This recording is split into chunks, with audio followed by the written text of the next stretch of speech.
السلام علیکم ڈاکٹر صاحب، کیا وعلیکم حال ہے آپ کے؟ السلام. ٹھیک ہیں؟ Thank you very much for coming to Karachi, اور ماشاء اللہ آپ نے بڑا ٹائم دیا، اور ایک میں تو یہ سمجھتا ہوں بڑے میننگ فل ایک پروجیکٹ کے سلسلے میں آپ یہاں آئے ہیں.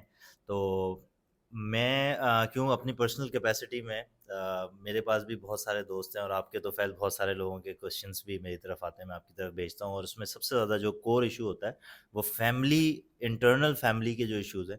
بلکہ میں نے ابھی لاسٹ منتھ ایک پوڈ کاسٹ دیکھی، اس میں پاکستان کے one of the leading business man تھے، وہ بیٹھے ہوئے تھے، وہ کہہ رہے تھے کہ میں دنیا کے ہر آدمی سے جنگ جیت سکتا ہوں، لیکن جو میرے اندر کی جنگ ہے، یعنی جو انٹرنل فیملی ایشوز ہے، وہاں پہ میں بہت زیادہ سفر کرتا ہوں.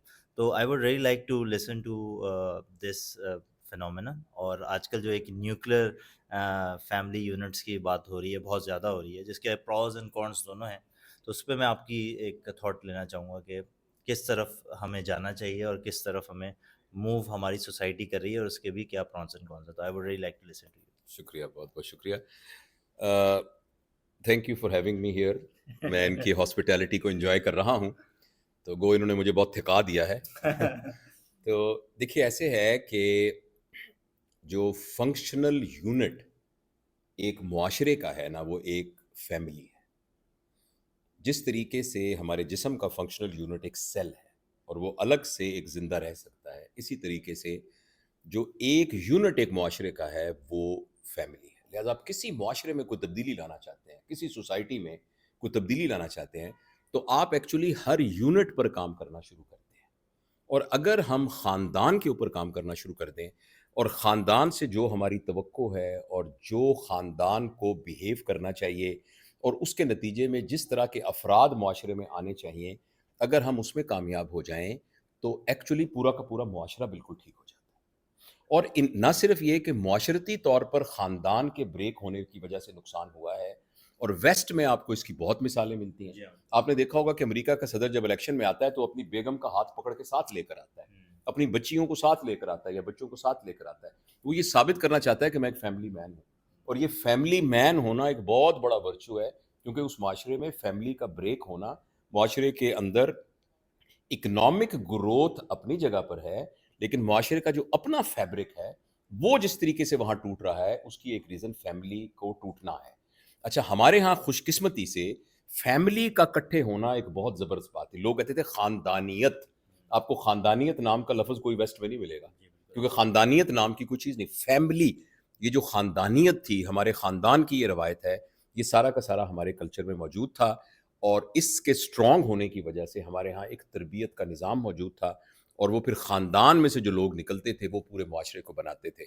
لیکن بدقسمتی سے جس طریقے سے ہم پچھلے 30-40 سال میں ہر چیز میں ایک مادی دوڑ میں پڑ گئے ہیں، اور ہمارے نزدیک ہر چیز میں ایک اہم چیز پیسے کو کثرت کے ساتھ اکٹھا کرنا ہے، اس میں جو سب سے زیادہ نقصان ہم نے کیا ہے، ہم نے اپنے بچوں کی تربیت کا بہت نقصان کیا ہے. اور ہم نے جو خاندان کے اندر ایز اے یونٹی ہمیں تربیت کا جو نظام بنانا تھا، اس پہ ہم نے بہت زیادہ نقصان کیا ہے. اور جس نقصان کرنے کی وجہ سے اب ایکچولی خاندان کا یونٹ ہمارے ہاں ایکچولی ایگزسٹ ہی نہیں کرتا.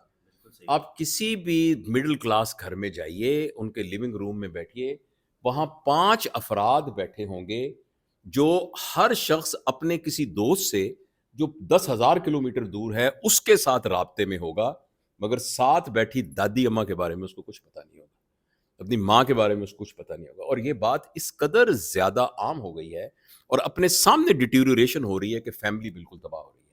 اچھا، پھر اس وجہ سے پھر کیا ہوتا ہے کہ ایک سینس آف اونرشپ رہتی ہی نہیں ہے. اور خاص طور پر جب شادیاں ہوتی ہیں اور بچیاں بیاہ کر کسی اور کے گھر میں جاتی ہیں تو ان کی سینس آف اونرشپ نہ ہونے کے برابر ہوتی ہے. اور جو گھر والے ہوتے ہیں ان کے اوپر سینس آف اونرشپ بہت نہ ہونے کے برابر ہوتی ہے. اور کچھ عرصے کے بعد اس فیملی میں جھگڑے شروع ہو جاتے ہیں، اور وہ جھگڑے اس قدر پھر ہوتے ہیں کہ سگے بھائی ایک دوسرے کے خلاف مقدمے کرتے ہیں، سگے بھائی ایک دوسرے کے جان کے دشمن بن جاتے ہیں.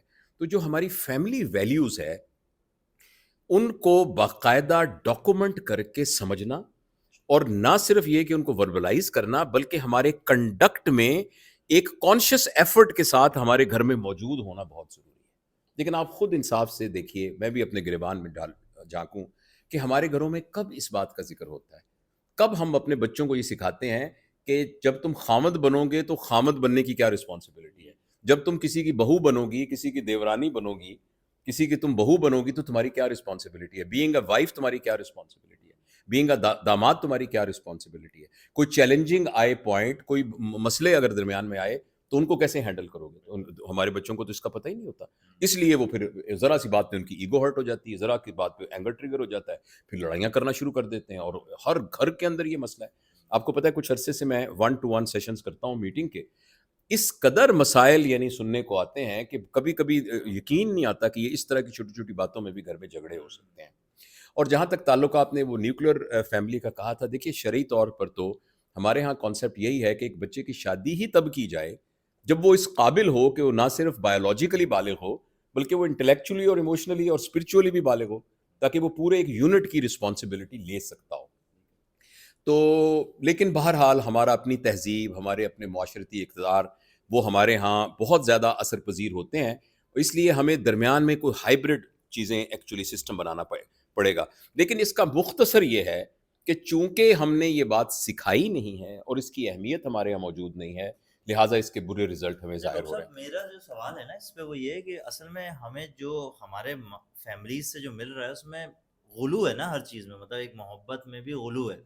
यानी ऐसा नहीं होता ये जो आप फैमिली कंसल्टेशंस में भी आपके साथ फेस हो रहा होता है, और तो उसमें यही हो रहा होता है ना कि एक मोहब्बत है या तो बहुत ज़्यादा है या है ही नहीं बिल्कुल। एक तो आपने डिस्कनेक्शन वाली बात बताई, और एक जो एक रिवायती तौर पे एक जो चीज़ हमें मिल रही है सब कॉन्टिनेंट की वजह से, वो भी तो एक एक प्रॉब्लम क्रिएट कर रही है, तो उस पे भी आप। जी, बिल्कुल।